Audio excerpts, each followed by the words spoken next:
Again.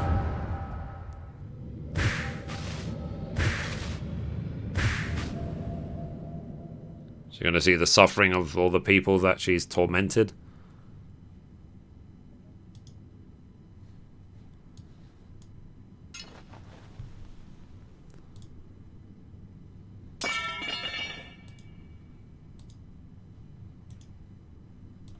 It's done.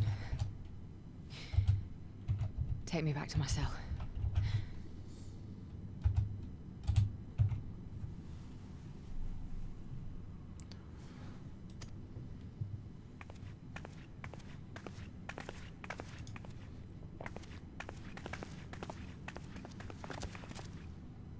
You are not forgiven.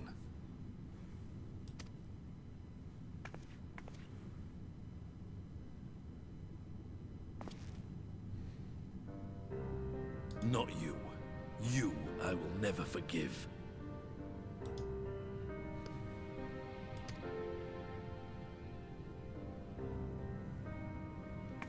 But I will thank you.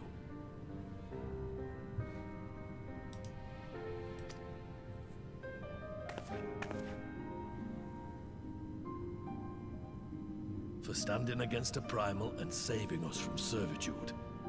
You have my thanks.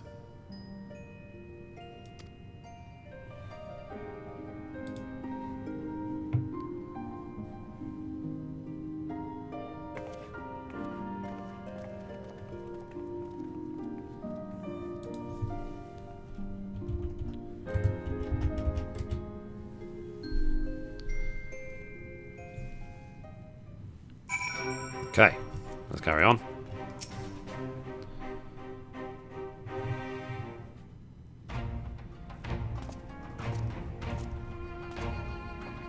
Well fought, Mithrie are involved. That was a near thing.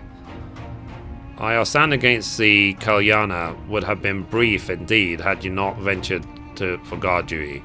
Well, we would have been enthralled as surely as our sentries were. They must have planned this far in advance. Security was my responsibility, and I know how dangerous primals can be. I should have... It's my fault, my stupid mistake. So, Nalas, we were all caught unawares. We will take this as a lesson and watch our own more carefully in the future. You can be sure that the lackeys who smuggled the crystals into the throne room weren't the only thralls in our ranks. The soldiers who first spoke up in favor of Kalyana keeping their weapons springs to mind. The primal servant is betrayed by his aura. If you mean to conduct an investigation, I can identify any others acting under Sri Lakshmi's influence. Thanks, Yustola. We'd appreciate your help. Speaking of help, I almost fell over when Fordola turned up. What was she even doing there? I asked her to come.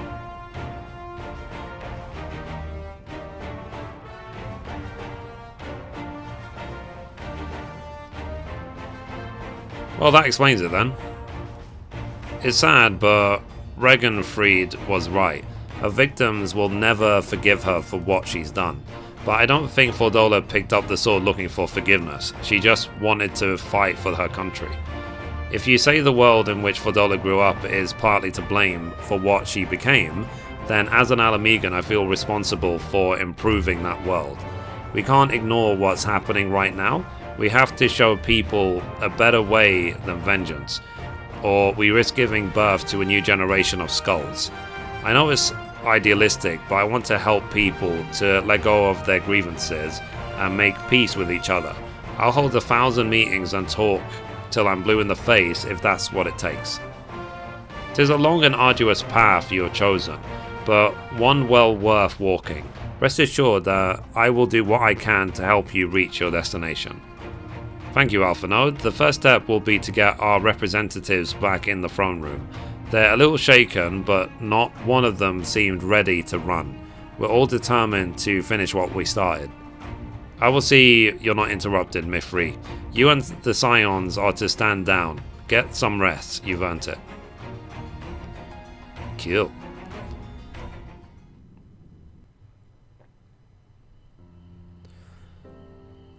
So we're wrapping up the 4.1 story.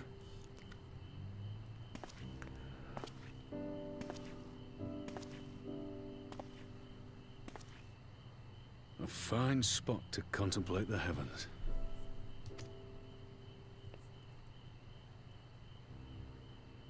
The meeting is over. The envoys have chosen to instate a government model on Ishgard's House of Commons, a ruling body of representatives elected by the people.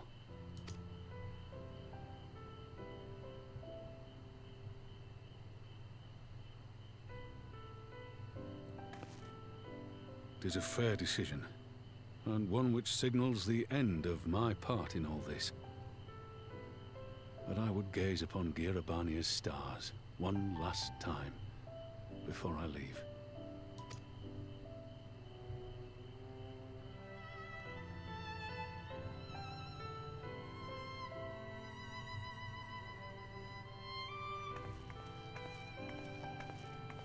Bye.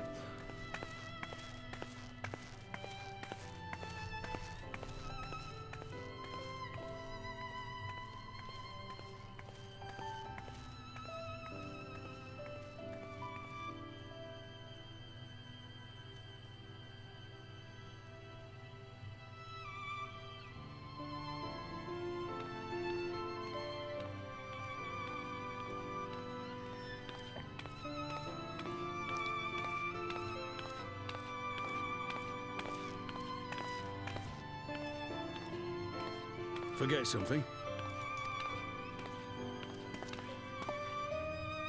Your Grace, there was no word.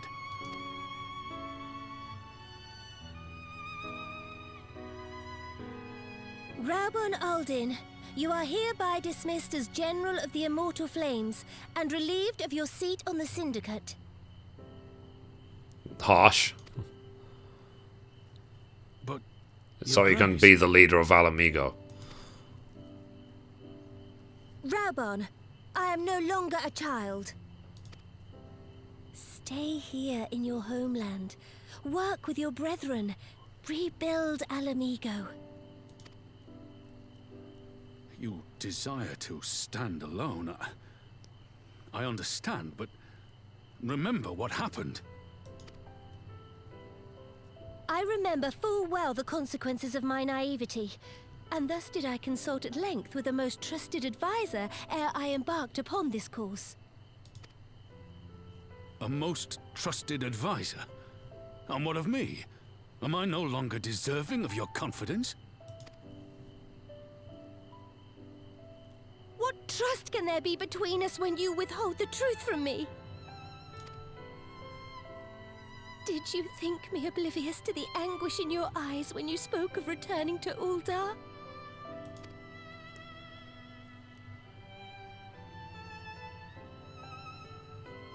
For years and years, we have trusted one another. Yet now you refuse to confess your heart's desire? I swore an oath to you that day on the sands. I pledged my sword.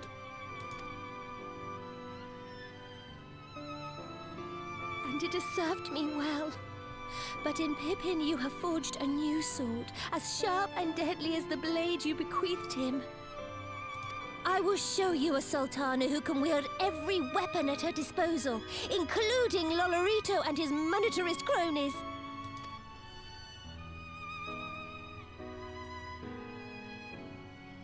So follow your heart, please. You are home. You are free.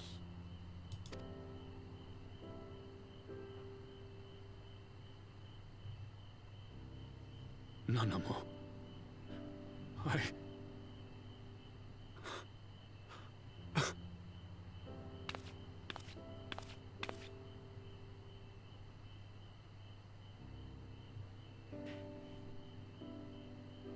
Smile for me, Raubon. I would have this parting be a joyous one.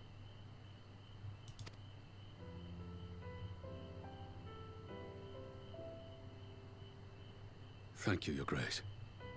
It has been an honor to serve you and Uldar. Tomorrow you will serve Alamigo and fight for the good of all Eorzea. Am I understood?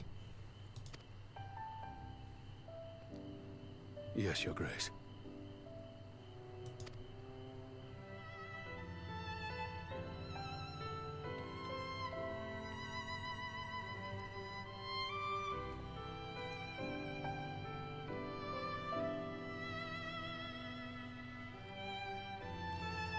How poetic.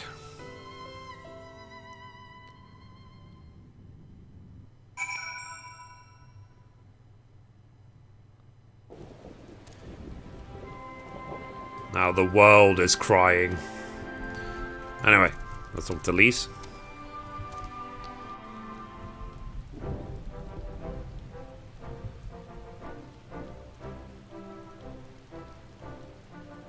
Thanks for shielding us from Lakshmi, you two.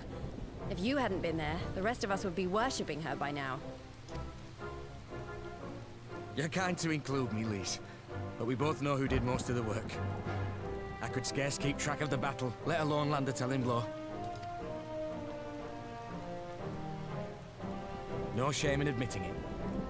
The Warrior of Light has put far better men than me in the shade.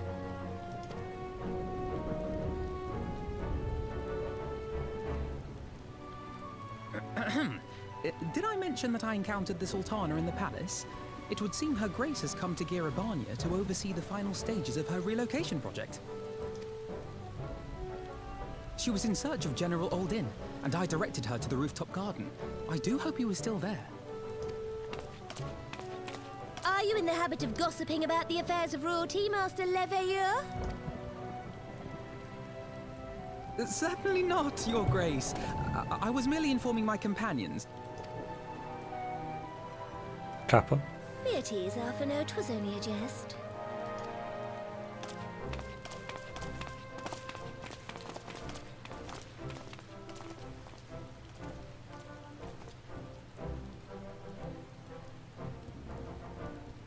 But I must yield the floor to Rauban.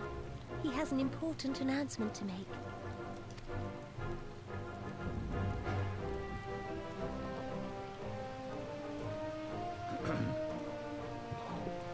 As of yesternight, I have been relieved of my post in the Immortal Flames and the Syndicate both. So who'll be in charge of the Immortal Flames? Will it be Pippin?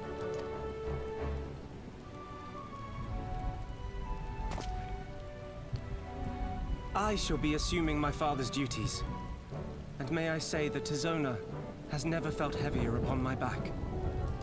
Yeah, figures.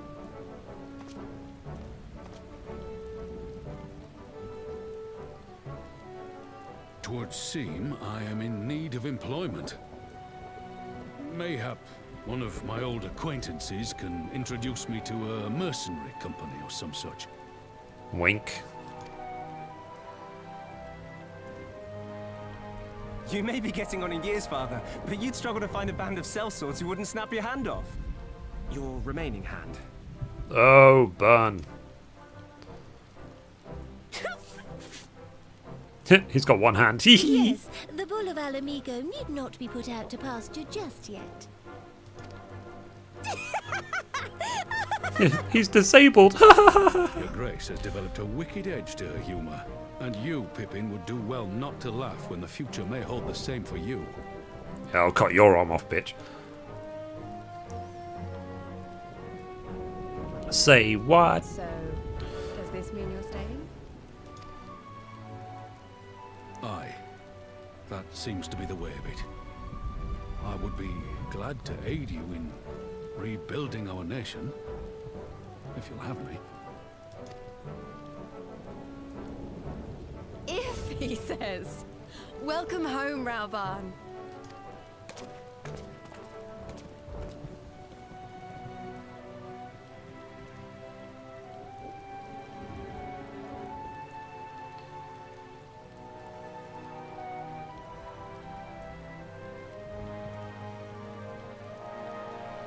Well, that was unexpected. Though you seem distinctly unsurprised.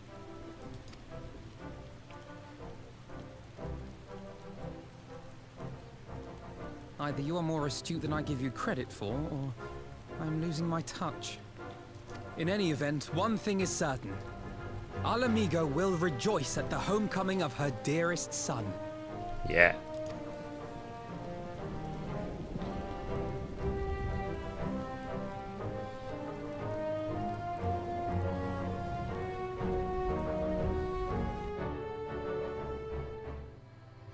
Cool. So let's talk to Lise. So I think it's about time I headed back to Rhalgr's Reach. What next for all of you? Elise will be eager to hear of recent events. I shall join you if you've no objections. I'd welcome the company. Mithrie, why don't you come along to the Reach as well? You said your farewells to Nanama and the others, etc. Blah blah blah, okay, bye. So, upon completing this quest, you'll be able to access the palace rooftop gardens by speaking to the Royal Menagerie attendant. Cool. So let's go to Rhalgr's Reach and finish this crest. Return of the Bull, eh?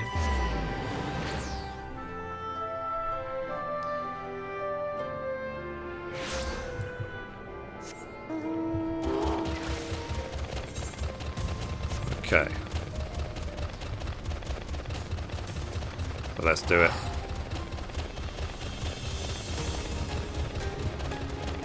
I just wonder what's going to happen next in the story.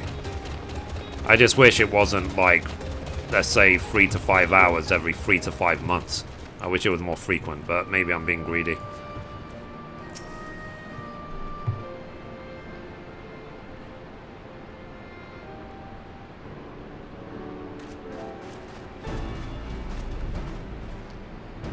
So, well, here we are again.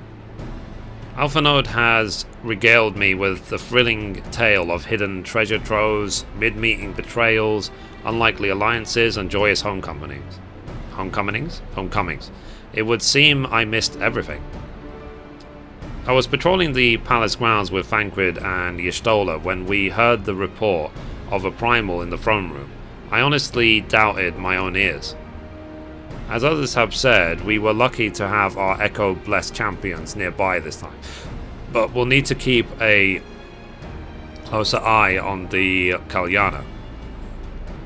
You can say that again. This whole episode has reminded me just of how far apart our kinds still are. It looks like centuries of fear and mistrust really can't be washed away in a day, but someone has to make an effort at reconciliation if these conflicts are ever going to be put to an end. Naturally, a lot of people are crying out for vengeance, but I've been doing my best to calm things down. Violent reprisals will only lead to more summonings. Indeed, violence will ever beget violence, as the Empire has learned to its cost in recent times. In any case, summoning Lakshmi was the brood mother's doing, and whoever replaces her might not be so keen on the idea. We'll just have to watch and wait. Which isn't to say we won't be putting the safety of our allies in the Vera and M tribes first. I plan to have resistant scouts keep track of the Kalyana's movements at all times. My parents still will be relieved to hear that. What are your plans for the rest of the resistance army out of interest? Are we to prepare for Imperial counter-attacks? That would be a question for the Resistance newest recruit, a military commander with far more experience than me. What, the Bull of Alamigo? We call it an army, but the Resistance is really a collection of smaller independent groups, and when Conrad passed his command on to me, that authority only extended to the freedom fighters based in Rhalgr's Reach. He just happened to be serving as the Resistance spokesman at the time, and needed someone to take over the role while everything was in disarray, but that time has passed. When I speak with the other leaders about reforming the army under the new government, I'll be nominating Roban as the overall commander of our forces. He has more experience than the rest of us put together, and we stand to learn a lot from him. Indeed, he is in all respects the ideal choice, assuming he accepts the post. Alamigo will have added a formidable weapon to his arsenal, and given the progress of Nanamo's resettlement initiative, I see great cause for hope. The seeds which so carefully sowed have begun to quicken, my friends. I like that. We tend to our promises and watch as Alamigo blooms. Okay, complete.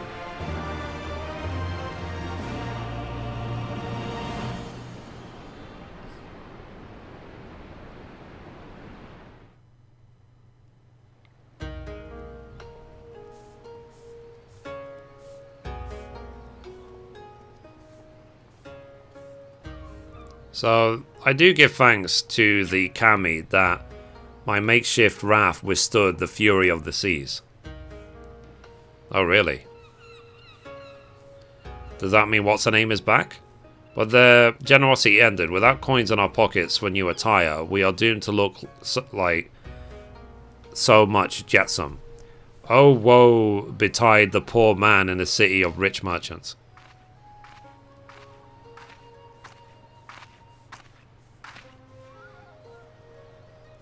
Lol.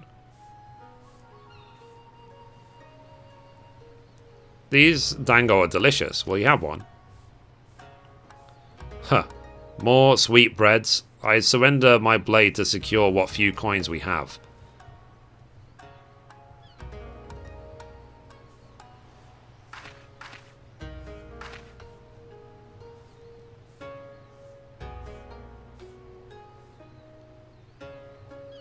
Oh, blah, blah, blah. What's her name again? Completely forgotten her name. It's like talking to a child. Why fate settled me with this burden I shall never know. But I am alive and I must return to my master's side.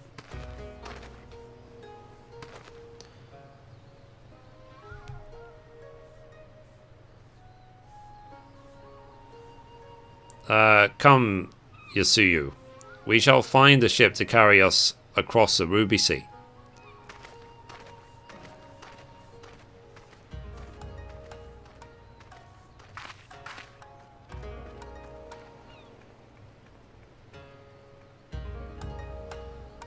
Well, I guess that answers that question.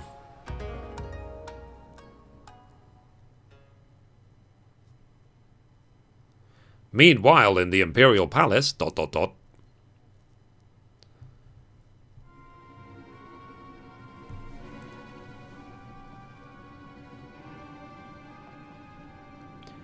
Have you read the report? First Doma, then Alamigo, and Lord Zarnas put to the sword. I do not believe everything you read. I hear the Viceroy was merely wounded, and that he has already returned to the capital. Naturally, the savages beat their chests and boast loudly of taking his head, regardless. Nay, Lord Zarnas is alive?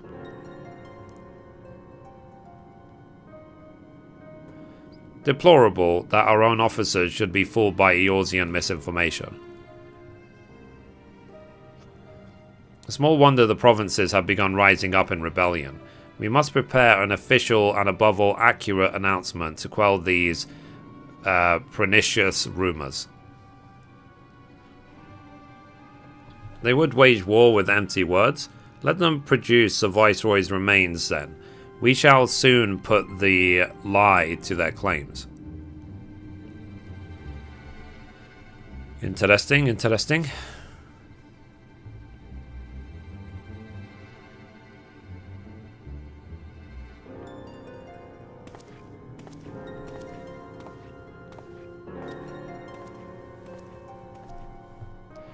So I wonder who that is.